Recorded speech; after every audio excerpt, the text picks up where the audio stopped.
अपनी उत्पत्ति के बाद से ही इंसान अपने विकास के लिए काम करता रहा है और इसी विकास के लालच में इंसान कर बैठता है खूनी जंगे।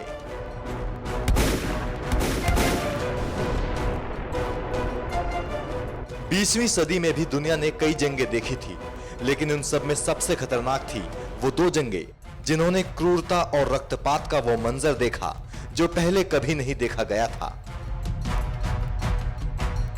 पहला विश्व युद्ध और दूसरा विश्व युद्ध। विश्व शक्तियों के आपसी मतभेदों का नतीजा था पहला विश्व युद्ध। इस युद्ध से दुनिया ने वो महाविनाश देखा जो अब से पहले कभी नहीं देखा था। करोड़ों लोग इस युद्ध में मारे गए। ये युद्ध 4 साल तक चला था। 4 साल बाद ये युद्ध थम तो गया, लेकिन ये युद्ध नींव रख चुका था आने वाले उस महाविनाश की जो दूसरा विश्व युद्ध कहलाया। कभी नहीं होता दूसरा विश्व युद्ध, कभी नहीं होता इंसानियत का खून, कभी नहीं मारे जाते 6 करोड़ लोग। अगर ना करती हिटलर की सनक सारी हदें पार। वैसे तो दूसरे विश्व युद्ध की शुरुआत 1 सितंबर 1939 से हुई थी, जो 6 सालों बाद सितंबर में ही 1945 में खत्म हुआ था। लेकिन दिसंबर 1941 का महीना इस जंग के लिए सबसे खतरनाक साबित हुआ था, क्योंकि इसी दरमियान पर्ल हार्बर और नानजिंग नरसंहार जैसी बड़ी घटनाएं हुई थी। पर्ल हार्बर की घटना के बाद ही अमेरिका ने दूसरे विश्व युद्ध में हिस्सा लिया और पहली बार दुनिया में परमाणु बम का इस्तेमाल किया गया था। ऑस्ट्रेलिया और कनाडा ने भी इसी महीने जापान के खिलाफ जंग छेड़ दी थी। दूसरे विश्व युद्ध की शुरुआत 1 सितंबर 1939 से हुई, लेकिन इसकी जमीन 1937 में ही तैयार हो गई थी, जब जर्मनी ने ऑस्ट्रिया को अपने कब्जे में ले लिया। इसके बाद चेकोस्लोवाकिया के कई हिस्सों पर भी अपना कब्जा कर लिया। इसके बाद पोलैंड के कुछ हिस्सों पर कब्जा जमा कर इसका कुछ भाग रूस के हवाले कर दिया गया, जिसके बाद दूसरा विश्व युद्ध शुरू हो गया और एक के बाद एक कई देश इसमें शामिल होते चले गए। 6 साल चले इस युद्ध में 2 करोड़ 40 लाख सैनिक मारे गए, वहीं 4 करोड़ 90 लाख नागरिकों ने इस महायुद्ध में अपनी जान गंवाई। अमेरिका और उसके सहयोगी देशों से 6 करोड़ 10 लाख और जर्मन खेमे से करीब 1 करोड़ 20 लाख लोग मारे गए। इतना ही नहीं, सिर्फ यूरोप में ही कई देशों के 1 लाख से ज्यादा फाइटर प्लेन तो हवा में ही मार गिराए गए थे। आइए आपको दूसरे विश्व युद्ध में हुई कुछ बड़ी घटनाओं के बारे में बताते हैं। नानजिंग नरसंहार। दूसरे विश्व युद्ध के दौरान नानजिंग चीन की राजधानी हुआ करती थी। 1937 में ही चीन की जापान से मुठभेड़ शुरू हो गई थी। जापानी सेना ने इसी साल जुलाई में बीजिंग पर कब्जा कर लिया था। इसके बाद जापान ने चेहर और सुई यूनान पर अधिकार कर लिया। इसके बाद जापानी सेना ने शंघाई पर कब्जा किया और 13 दिसंबर को चीन की राजधानी नानजिंग पर हमला कर दिया। इस युद्ध की असल शुरुआत थी जब जापान की सेना ने नानजिंग शहर में महज 6 हफ्तों में 3 लाख लोगों की जान ले ली थी। वहीं करीब 80,000 महिलाएं रेप का शिकार हुई थी। जापानी सैनिकों ने पूरे शहर को तबाह कर दिया था। पर्ल हार्बर हमला। जापान सिर्फ चीन तक ही नहीं रुका, उसने उत्तरी, पूर्वी और दक्षिणी चीन पर भी अपना कब्जा कर लिया।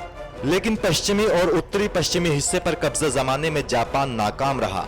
एक के बाद एक जीत के बाद जापान ने 1941 में पर्ल हार्बर पर हमला कर दिया, जिसके बाद अमेरिका ने जापान के खिलाफ युद्ध की घोषणा कर दी। वहीं सोवियत संघ ने जापान के कब्जे वाले मंचूरिया पर हमला कर दिया। इसके बाद अमेरिका चीन को जापान के खिलाफ युद्ध में मदद पहुंचाने लगा। जापान का सरेंडर। चीन और जापान के बीच का युद्ध अब तक सेकेंड वर्ल्ड वॉर का हिस्सा बन चुका था और जापान कमजोर पड़ने लगा था।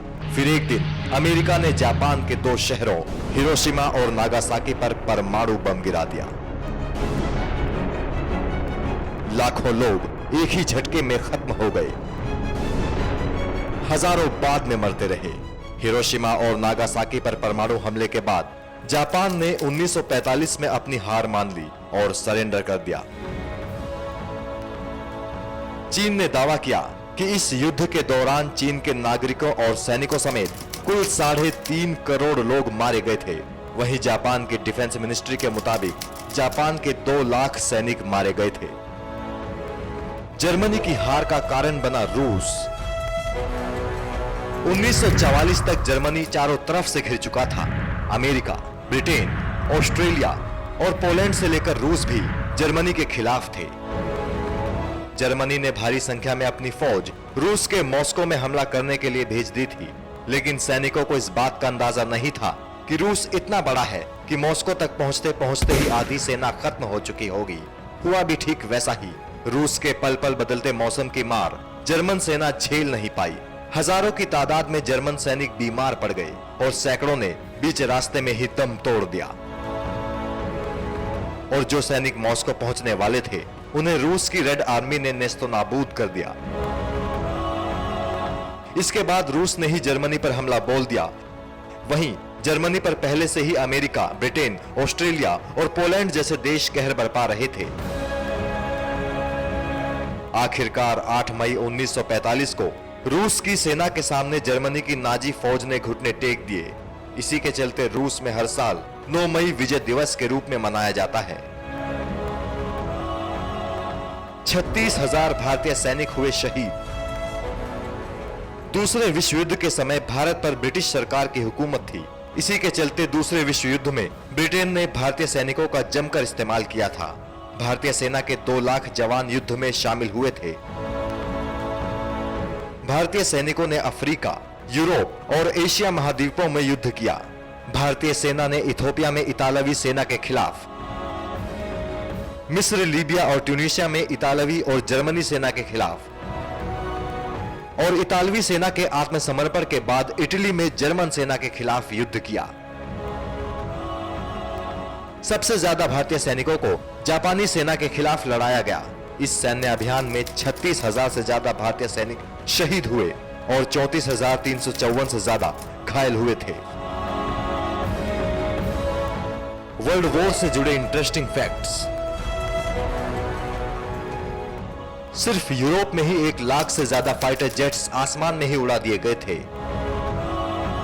1941 में अमेरिका में बमबारी से बचने के लिए करीब 30 लाख बख्तरबंद कारों का निर्माण हुआ। सेकेंड वर्ल्ड वॉर में रूस में पुरुषों की आबादी 40% महिलाओं की तुलना में सिर्फ 20% ही बची थी। इसी के चलते आज भी रूस में महिलाओं की संख्या पुरुषों से ज्यादा है। इस जंग में अमेरिका का सबसे कम उम्र का सैनिक केल्विन ग्राहम था, जिसकी उम्र सिर्फ 12 साल थी। युद्ध पर जाने के बाद उसका कोई पता नहीं चल सका। आपको जानकर आश्चर्य होगा कि जर्मनी के तानाशाह हिटलर का भतीजा विलियम हिटलर अमेरिकी नेवी का सैनिक था। उसने जर्मनी के खिलाफ लड़ते हुए ही अपनी जान गंवाई। जापान के हिरोशिमा और नागासाकी के बाद अमेरिका टोक्यो में परमाणु बम गिराना चाहता था, लेकिन पहले 2 बमों से हुई बर्बादी से अमेरिका भी हिल गया था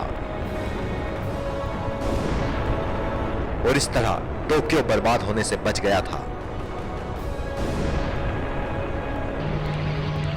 NMF न्यूज की रिपोर्ट।